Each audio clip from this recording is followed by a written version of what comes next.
اللہ اکبر نقل کرنے والے محدثین ہے۔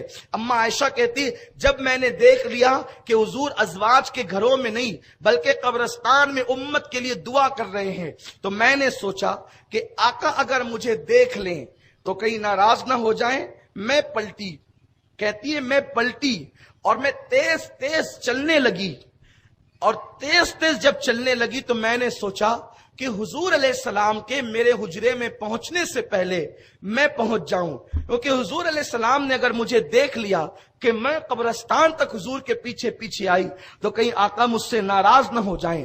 لیکن وہ رسول جس کی نگاہوں سے خدا کی ذات نہ چھپی، اس کی نگاہوں سے اما عائشہ کا آنا اور جانا کیا چھپ سکتا تھا؟ بخاری شریف کی حدیث ہے، امام بخاری حدیث لائے ہیں، آقا فرماتے او میرے صحابہ جب میرے پیچھے نماز پڑھا کرو تو رکوع اور سجود صحیح طور پہ کیا کرو۔ یہ امام بخاری حدیث لائے، اصح الکتب بعد کتاب اللہ، کہتے جب میرے پیچھے نماز پڑھو تو رکوع اور سجود صحیح طور پہ کیا کرو، کیونکہ میں تمہارا رکوع بھی دیکھتا ہوں اور میں تمہارا خشوع بھی دیکھتا ہوں۔